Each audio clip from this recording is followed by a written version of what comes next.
بسم اللہ الرحمن الرحیم۔ السلام علیکم۔ روشنی لائٹ چینل کی طرف سے خوش آمدید۔ کرولش عثمان کی قسط نمبر 76 ایسی قسط تھی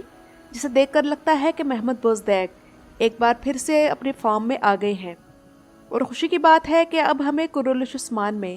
ہر ہفتے بہتر سے بہترین قسط دیکھنے کو مل رہی ہے۔ یوں تو قسط نمبر 75 میں کئی خوبیاں ہیں، لیکن اس کی خاص خوبی اس میں ہونے والی 2 نئی انٹریز ہیں۔ ان میں سے ایک تو وہ چرواہا ہے جس نے آتے ساتھ ہی اپنے کردار اور اپنی اداکاری سے مداحوں کے دلوں کو جیت لیا ہے، اور دوسری نئی انٹری تورہان نام کا ایک لڑکا ہے۔ مجھے لگتا ہے کہ محمد بوزدیگ کو بہادر اور تورہان نام بہت پسند ہے، تبھی سیزن 2 میں بھی ایک توران ایلپ تھا، اور اب اس سیزن میں بھی ایک اور مزید ایلپ اسی نام کا آ گیا ہے۔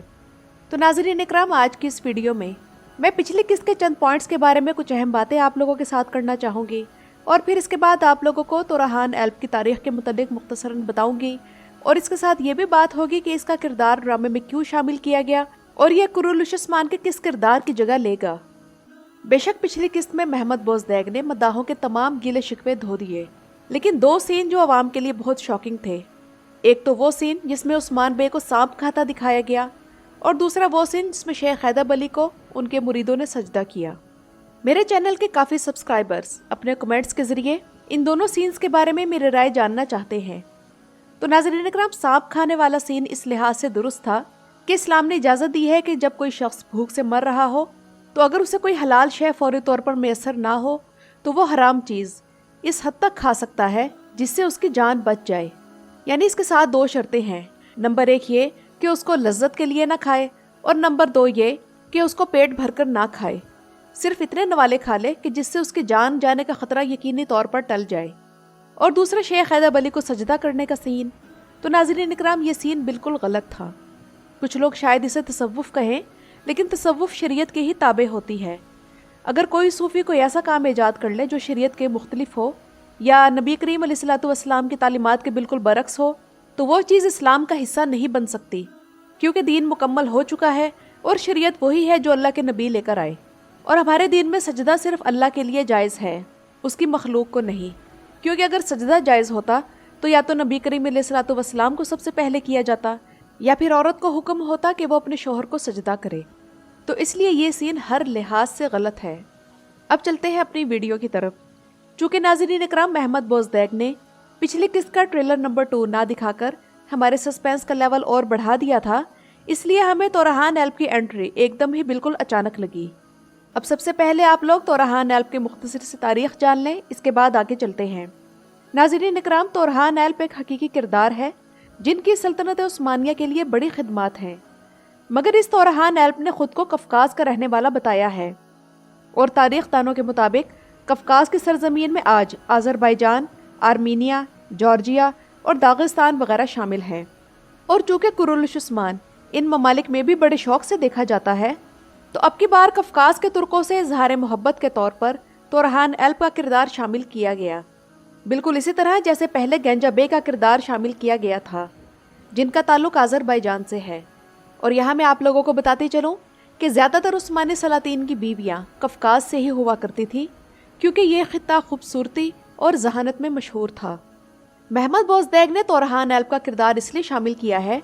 کیونکہ محمد بوزدیگ دنیا کے حالات کے مطابق ڈرامے میں کچھ نہ کچھ سیاسی معاملات بھی شامل کرتے رہتے ہیں۔ مثلاً آرمینیا اور آذربائیجان کی جنگ کے دوران نگورنو کاراباخ کا علاقہ، جس پر ان دونوں ممالک کی جنگ ہو رہی تھی، تو گنجا بے کو اسی علاقے کا ظاہر کیا گیا۔ اور آج کل یوکرائن، جو پہلے سلطنت عثمانیہ میں شامل تھا، اس کا روس کے ساتھ مسئلہ چل رہا ہے، تو تورہان ایلپ کو کفکاز کا دکھا کر یوکرائن سے اظہار یکجہتی کیا جا رہا ہے۔ لیکن اگر تورہان ایلپ کی اصل تاریخ کی بات کی جائے تو تورہان ایلپ اصل کردار تو ہے، مگر عثمان غازی کے دور میں نہیں تھا۔ اصل تورہان یا تورخان بے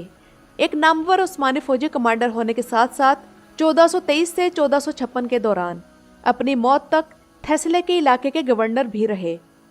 انہوں نے کئی عثمانی مہمات میں حصہ لیا اور بازنطینیوں کے علاوہ کروسیڈز آف ورنیا کے ساتھ بھی لڑے،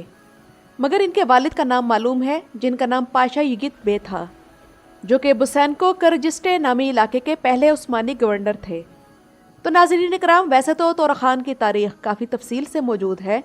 لیکن چونکہ قرولش عثمان میں آنے والے نئے ایلب کا صرف نام ان سے ملتا ہے اور زمانہ نہیں ملتا، تو اسی لیے تفصیلات میں جانے کا فائدہ نہیں،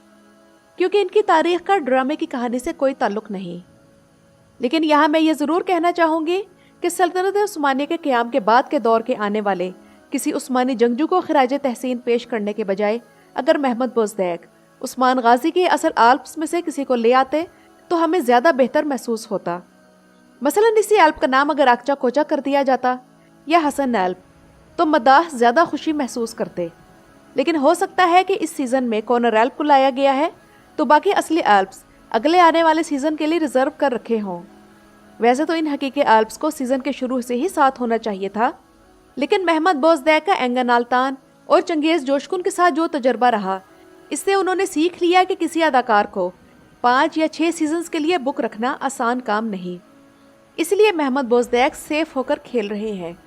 اینگن آلتان اور چنگیز جوشکن نے 5 سیزنز تک اس لیے کام کر لیا تھا کہ اس وقت ترکی میں کوئی اور تاریخی ڈرامہ نہیں چل رہا تھا، مگر جیسا کہ اب آپ لوگ جانتے ہیں کہ کئی شوز ایسے چل رہے ہیں تو گھڑ سواری اور تیر اندازی وغیرہ جاننے والے اداکاروں کی ڈیمانڈ بڑھ گئی ہے، اسی لیے محمد بوزدیک ایسے گمنام اداکار اور اداکارائیں ڈرامے میں شامل کرتے ہیں تاکہ ان کا ڈرامہ ڈسٹرب نہ ہو اور اداکار مقررہ وقت تک ڈرامے میں ٹکا رہے۔ لیکن یہاں ایک دلچسپ بات میں آپ لوگوں سے یہ کرنا چاہوں گی کہ مجھے لگتا ہے کہ محمد بوزدیک کو اداکاروں کے بجائے باکسر زیادہ پسند ہیں، کیونکہ تورہان ایلپ کا کردار ادا کرنے والا اداکار بھی ایک باکسر ہی ہے۔ چلیں یہاں میں آپ لوگوں کو محمد بوزدیک کے بارے میں اپنا بنایا گیا لطیفہ سناتی ہوں کہ جب محمد بوزدیک سے پوچھا جاتا ہے کہ آپ کو کن کی اداکاری زیادہ پسند ہے تو ان کا جواب ہوتا ہے باکسرز کی۔ خیر یہ تو ایک مذاق تھا، لیکن ہو سکتا ہے کہ گمنام اداکاروں اور باکسرز کو ڈرامے میں کاسٹ کرنے کی وجہ پرائیویٹ چینل ATV کا محدود بجٹ ہو اور مہنگے اداکار وہ اس بجٹ میں افورڈ نہ کر سکتے ہوں، اس لیے چنگیز جوشکن کو ترگت ایلپ کے کردار میں نہ لینے کی ایک بڑی وجہ یہ بھی تھی۔ اور دوسری بات یہ کہ محمد بوزدیک جانتے ہیں کہ قرولش عثمان دیرولش ارطغرل کے مداحوں اور براق کے مداحوں کو ملا کر اچھی خاصی ویورشپ رکھتا ہے، تو وہ جس اداکار کو بھی لے لیں گے وہ چلے گا۔ بلکہ میرے خیال میں تو محمد بوزدیک اگر کسی کھمبے کو بھی ڈرامے میں لے لیں تو وہ بھی ایک قسط کے بعد سٹار بن جائے گا۔ اب آتے ہیں اس سوال کی طرف کہ تورہان ایلپ کا کردار عثمان بے کے کس جنگجو کی جگہ کاسٹ کیا جا رہا ہے، تو میرے خیال میں وہ بوران ایلپ ہے، کیونکہ جس طرح کا کردار اب بوران کا دکھایا جا رہا ہے ایسا لگتا ہے کہ جلد ڈرامے سے یہ کردار غائب کر دیا جائے گا۔ ویسے بھی اس وقت بوران کا کردار بہت کمزور ہے کہ بیوی کی محبت میں دیوانہ اور اس کی شہادت کے غم میں نیم پاگل ہو چکا ہے۔ تو ناظرین اکرام، یہ تو تھی میری آج کی ویڈیو، اور آپ لوگوں کا کیا خیال ہے کہ تورہان ایلپ بوران کی جگہ لے لے گا یا نہیں؟ مجھے کمنٹ سیکشن میں ضرور بتائیے گا۔ میرا چینل وزٹ کرنے کا شکریہ۔